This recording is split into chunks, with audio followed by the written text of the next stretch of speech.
Assalamu alaikum wa rahmatullahi wa barakatuh. Bismillah ar-Rahman ar-Rahim. Alhamdulillah wa salatu wa salamu ala Rasulillah alayhi afdalus salat wa man wala. Today is a really massive topic in our series, Life with Children or Family Life. Today we're going to talk about just 3 tips that can help with effective discipline.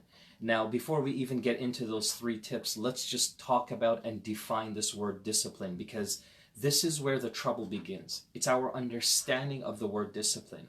Many of you message me and have asked me that throughout these series to talk about how to discipline children. And some of you actually have the very strange, warped definition of what you thought discipline was. And some of them I don't even want to mention, just because it's just in a totally different world. And so I thought to myself, maybe it is important that we talk about just what, from Islamically, what is discipline in our deen? Is there even such a concept? And how is that concept exercised, especially when we're trying to teach and train our kids to be good people and good Muslims? So go back now, let's try to define exactly what discipline is. Discipline literally is the process of training somebody to follow rules and follow laws. And that literally means that they are in a confined perimeter or an area. And within that area, there are certain rules and laws to follow. That's all discipline. So you're trying to enforce those rules. So instead of having people doing whatever they want, you give them laws, you give them regulations, so that way you can keep some sense of order, right? And this is why one of the words in Arabic to describe discipline is nizam. And nizam literally means a system that you follow. So here's the thing. So that's at least in terms of definition of what discipline is. Trying to get somebody or a people or a group or a community, regardless of what scale, you're trying to get the individuals to follow a particular system of laws and rules. Now, when you apply that to the home, this is where things get really strange, and the understanding has to change, as well as has to be refined and modified, and it's different as well. Until today, there is no clear-cut protocol of how to discipline your children in the home.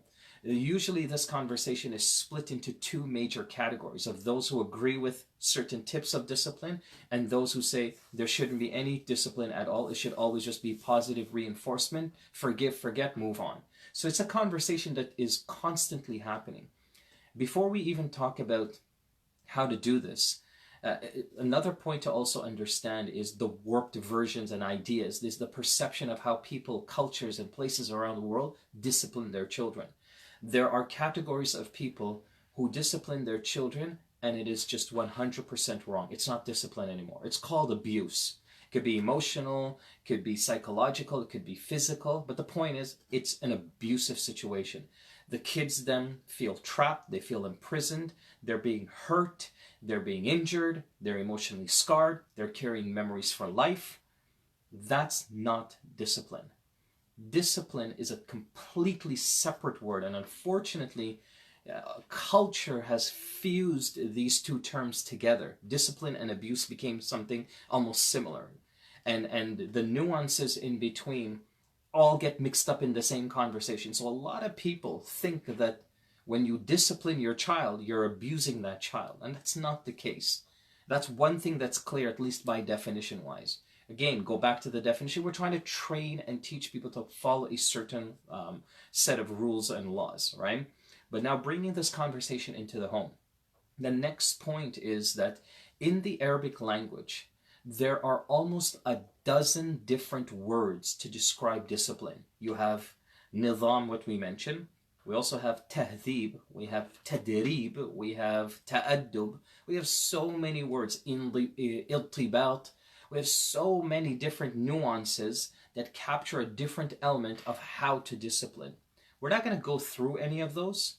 What I will say is the most common of them is ta'dib, ta'addab, like adab, like why we say mannerisms or etiquettes.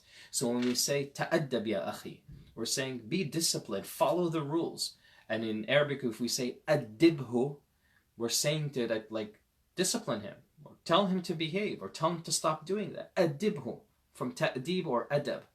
So that's the most common phrase or type of word that we're using when we're trying to enforce some form of discipline, especially with our family. We basically, at the end of the day, are trying to encourage one another to have the best of etiquettes and mannerisms. So here are 3 tips that I think, insha'Allah ta'ala, could help us. Number 1 is to be sensitive. Now, I didn't make any of this up. All of this is actually found in the Quran, in Surah Ali-Imran. I don't recall the particular verse, 1 something, right? I'll write it down in the title of this video so you can reference to that. If any of you know it, when you hear it, it's a very popular verse. Just write it in the comments field so those who are watching can see that as well. So Surah Ali-Imran, the verse is فَبِمَا رَحْمَةٍ مِّنَ اللَّهِ لِنْتَ لَهُمْ وَلَوْ كُنْتَ فَضًّا غَلِيظَ الْقَلْبِ لَانْفَضُّوا مِنْ حَوْلِكَ. Then Allah says, فَاعْفُ عَنْهُمْ وَاسْتَغْفِرْ لَهُمْ وَشَاوِرْهُمْ فِي الْأَمْرِ. So 3 things. So here's where I extracted some of those things from. Now, this particular verse in Surah Ali-Imran, we need to understand some context. The context of this verse is that this was the situation after the Battle of Uhud. Now, you remember that in the Battle of Uhud, you had about 17 to 19 companions that were all given certain stations on a particular mountain where they were told not to move. Unfortunately, one of them started to move when they thought that the battle was over. The rest followed, turned into a chaos. Over 70 lives of the companions was lost. So when all was said and done, the Prophet ﷺ was also severely injured.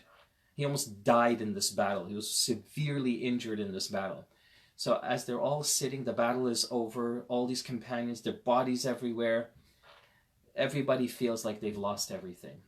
Their whole morale, their focus, everything has been gone. So they're all sitting there. And the companions that survived that, they all feel like they let the Prophet ﷺ down. They let their leader down. They were told to do A and they didn't follow the instructions. And look at the result. So when the Prophet ﷺ is sitting there, that's when Allah sends this verse to them. And he tells the Prophet ﷺ, now imagine, the companions were the ones that made the mistake. Who is Allah talking to? The Prophet ﷺ. That's our first lesson. When you're a parent, you are a leader. And usually what leaders, they say when they have a team behind them, I'll take one for the team. So the general rule or principle as a parent is, yeah, you take on the dirt, you take on the blame. Like, I'll give you an example. You know, one time I was in a grocery store and a kid picked up a bottle of Pepsi. And the kid was shaking the bottle of Pepsi. And the parent was looking at something on the shelves, right? And as he looked down and he saw his kid, the kid was shaking the bottle of Pepsi, and he told his kid to put it back on the shelf. Poor kid is trying to put the thing back on the shelf, and he drops the bottle falls to the ground, it burst open, and it literally started spinning in circles and washing down everything and everybody who was in that aisle with Pepsi, including the poor kid. He got drenched in Pepsi. Dad and mom got drenched in Pepsi, and all the items on the shelf. This was a while ago. Thankfully, I was a little far away, but I still had gotten some of the Pepsi on me, but it wasn't that bad, right? But the father, when I looked down on the aisle, and the mother, the first thing they asked their child was, "Are you okay? Why did you do that? It's okay, it's okay." And the kid started crying, and they started hugging it, and said, "It's okay, it was just an accident. Don't worry about it." And I thought, subhanAllah, man, when you're a leader, when you're the parent, eventually the guys, they came into the aisle, they looked, they're like, "What happened?" The parents took everything. They're like, "Look, he was picking it up, he tried to put it back, but he dropped it. We will pay for it, we'll take care of everything. It's our fault.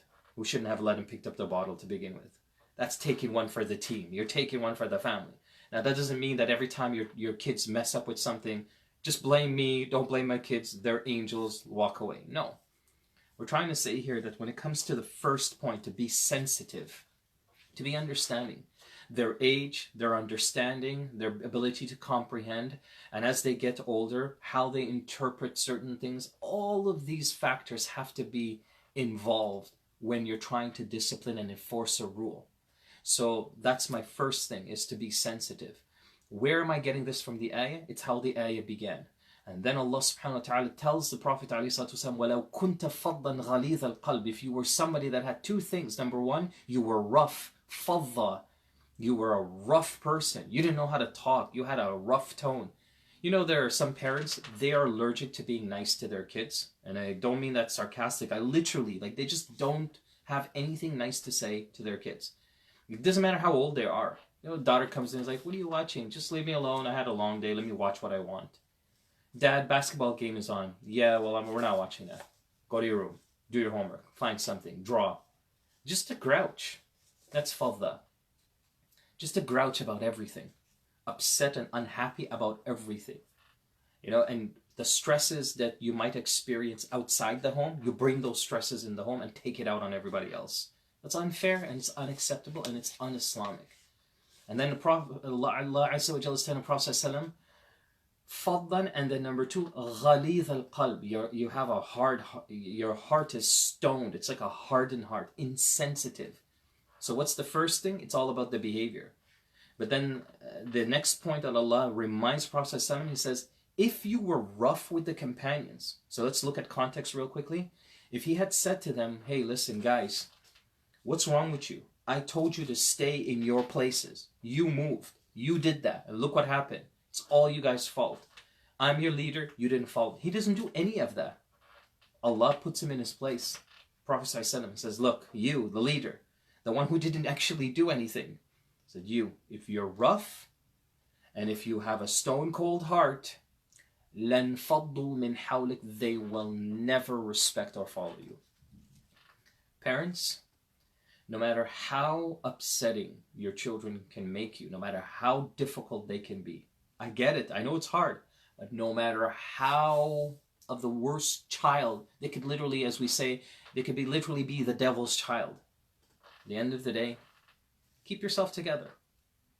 Kindness always wins. Being soft and gentle, but firm.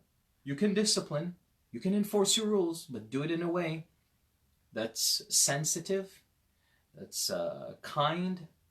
They can see, they can hear the tone of your voice, they can listen to when you speak and say, oh wow, although they're upset, at least they didn't scream, and they didn't call me names this time. My mom didn't call me this, my father didn't treat me this way. At least that didn't happen. They just told me to go to my room and think about what I did. I appreciate that from them. Kindness always wins. So that's the first thing. And that's what the Prophet ﷺ is being told by Allah. If you do this, if you lose your cool, they're not going to respect you. Parents, when you lose your cool, it's very difficult, especially with your kids, for them to come back and respect you. Because now you'll have to demand that respect. You'll have to tell them, I'm your mother, I'm your father. And you want that to sort of be naturally developed in them, that they see the value of their parents in their life. And one way to do that is to be really sensitive when you're disciplining them. Number 2, so for example, so I hope it's clear now, the art of discipline is something that all cultures and societies have. It's just the version of how to discipline is what's different. But the concept itself, it exists in all religions, all cultures, all places of all times. Okay? So here's the second point, and that is positive reinforcement. This is how the ayah now does this. Look, listen to the ayah. فَاعْفُ عَنْهُمْ.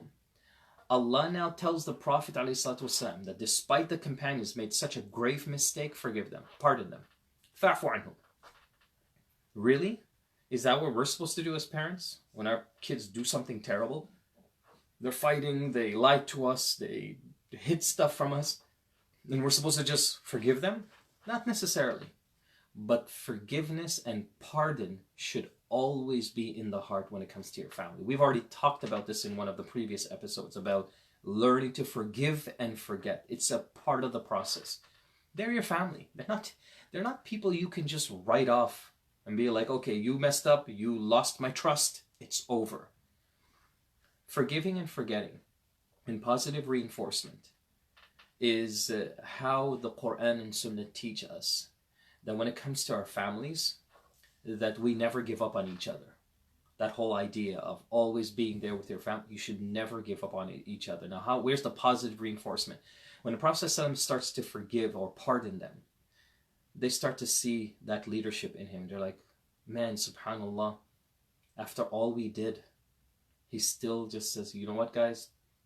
It's done. Just let it go. Don't worry about it. So if your kid breaks something that's, beyond repairs, and there's nothing you can do, You know, it's one thing if they carelessly break things, then you can sit down there and have a talk and discipline in your own way. Just be like, okay, look, you know, we're going to have to ground you. We're going to have to give you certain rules. We're going to have to take away some privilege. No cell phones for, you know, a week, whatever, right? So you can do those things, but do it in a way that there is mercy and afu in your heart. You know, we're in the last 10 nights of Ramadan. What is the most important dua in the last 10 nights, particularly on Laylatul Qadr? Allahumma innaka afuwan tuhibbul afu fa'afu anna. It's all about asking Allah to pardon us. You know, oh Allah, you are the source of pardoning and forgiving. And you love to pardon, so pardon us. That's the dua we're constantly repeating in these last 10 nights of Ramadan. So fa'afu anhum. Number 2, wastaghfir lahum. And ask Allah to forgive them. So when your kids do mess up, no, again, even if they're young adults, college, university, no matter what they've done, ask Allah to forgive them and ask Allah to guide them. So now you take it a step further. You're not just be like, you know what, forget about it. It doesn't bother me. Just move on.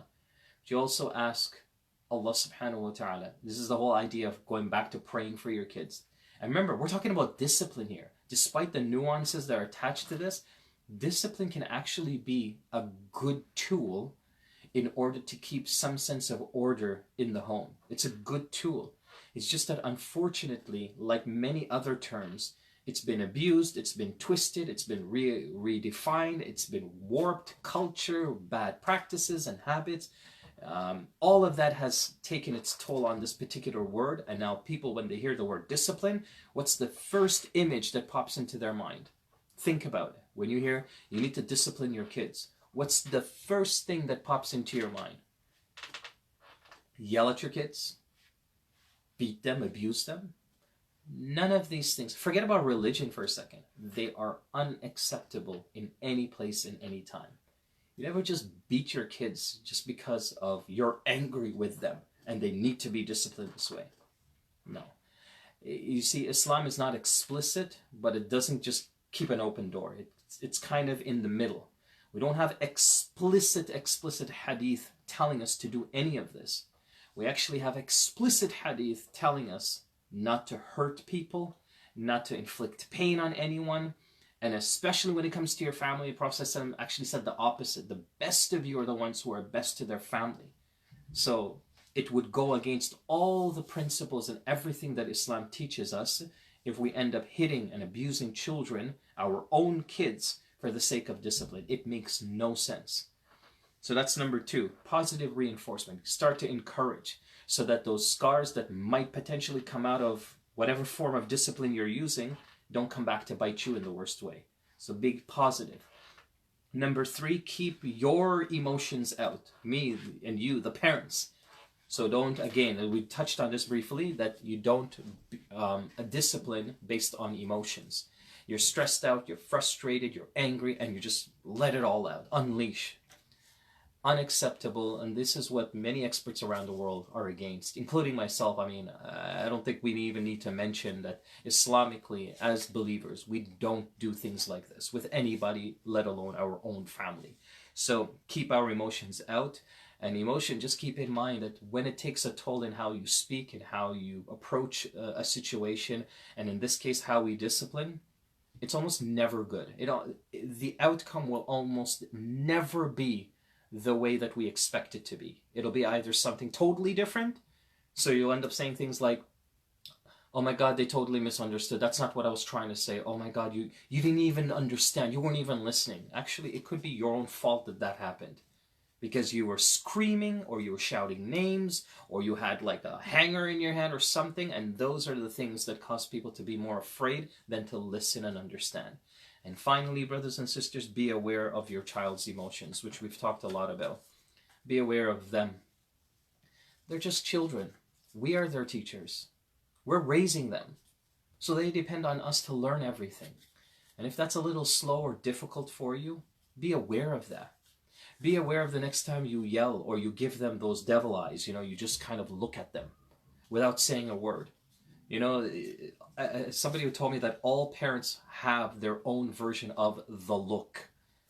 So if you have that look, you better know how to use it and when not to use it. And you also have to be very careful of how your child interprets that look. Because even when everyone's eyes are closed and they're gone to bed, guess what your child is still seeing? They still see that look. That's the look that wakes them up at night. That's the look that they see in their dreams. That look now is not just a look from their parent. It's like the look from the devil himself. So be sensitive of how your child interprets your approach to discipline. And especially now when they're in high school or college and university, it becomes much more complex. Because if you look or you try to discipline a college student or university student, you'll have some explanation to do. Don't be surprised that they could just jump in their car and drive away and never show back in front of your door again. That could potentially happen, and it has. All because you, in the name of discipline, the approach and putting yourself in their shoes, trying to understand. This is all found in the ayah. فَاعْفُ عَنْهُمْ وَاسْتَغْفِرْ لَهُمْ. So pardon them, forgive them, finally. وَشَاوِرْهُمْ فِي الْأَمْرِ. Shawir. This is the Prophet ﷺ now being told by Allah, oh, and by the way, ask them what to do now, moving forward. These companions just disobeyed the Prophet ﷺ. Dozens of lives were lost as a result. Now Allah is saying to the Prophet ﷺ, those same individuals that disobeyed you, now ask them, how do we move forward? Subhanallah. It's just like, it's like the parents asking their own kids. It's like asking them, so you know what you did, right? They're like, yeah. So what do you think we should do now? How do you think we should move forward? How do you think we should fix this? And they're looking at you and they're like, oh, you mean you're not going to just ground me or send me to my room for 3 days? Like, no, I want you to know, like, okay, you were fighting with your sister and you hurt her pretty bad. So how do you think you should fix that? What should you do for her? And you'll be surprised the reaction. 99% of the time, I need to go say sorry to her. I need to actually apologize, and I need to just talk to her and let her know that I'm sorry, that's not me. So subhanallah, like it's incredible how the Prophet ﷺ is being told now to go seek counsel and direction from a shura, from this group of companions that actually disobeyed your initial command. Now keep going and get direction. So it's like the leader, when he has everybody inside this room, and he's like, look, I'm going to take one for the team, but we got to get back on track. So guys, what do we do? Our business is falling apart. You guys are the employees, so you kind of have something to do with that. But we're not going to talk about that. Let's talk about how do we get out of this situation. And that's what you have to do. So I hope these 4 steps, inshallah, help us to understand this whole concept of discipline in Islam. And to understand that when we think about discipline, what is the imagery that comes to mind? And 9 out of 10 times that imagery is unacceptable. It's un-Islamic. And that's not what we're talking about. We're talking about a process that we can enforce some rules and reinforce those rules so that you keep a sense of order, cooperation in the home. And remember that at the end of the day, we're all human beings. And for us parents, sometimes we need our own discipline on ourselves. We need somebody to put us in our place. We need somebody to tell us, hey, what are you doing? Why are you screaming like that? All they did is spill some Coke and you're getting that crazy about it? We need sometimes people to keep us under control and to keep us calm. So just keep that in mind. And that's what Allah did with the Prophet ﷺ. It's like, before you lose your cool, if you do, they will never respect you again. That's a lesson for all of us. So just keep that in mind. I'm going to post the ayah number.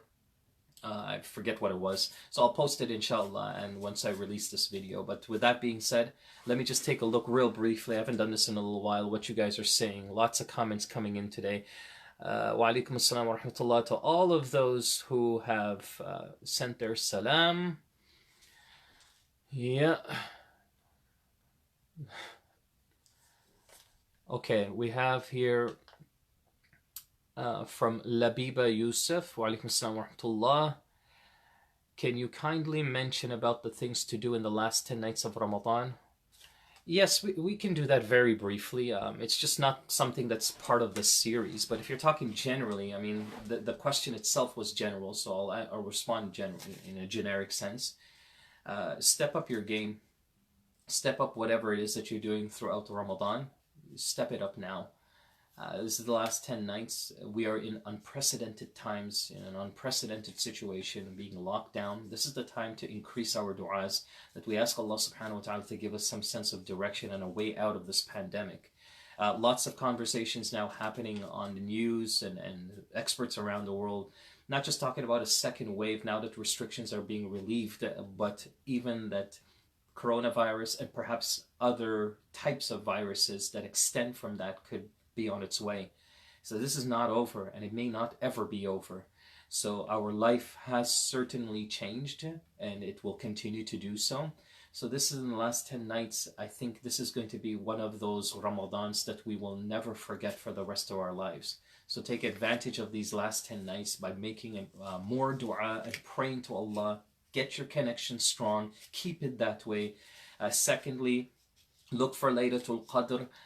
Remember the last 10 nights, and it's the odd nights within the last 10 nights. Look for Laylatul Qadr. Increase your du'as, your prayers, your supplication, your adhkar.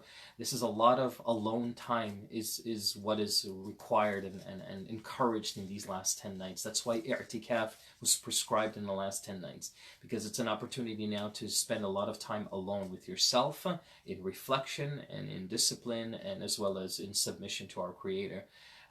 Also, try to give some charity as well in these last 10 nights, because they're so blessed. If you have as your zakat and you haven't paid your zakat yet for the year, and this is the time like in Ramadan that you usually do that, try to do that in these last 10 nights. And try to be very smart and selective where you send your money.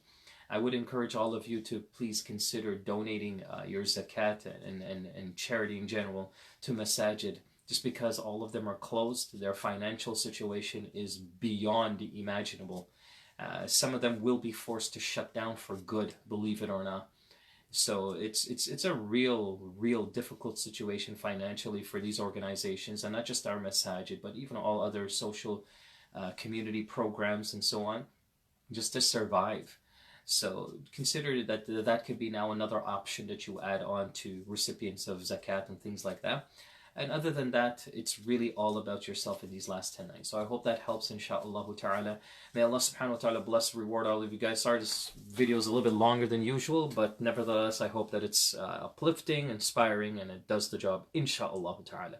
Jazakumullahu khairan, guys. Take care. Wassalamu alaikum wa rahmatullahi wa barakatuh.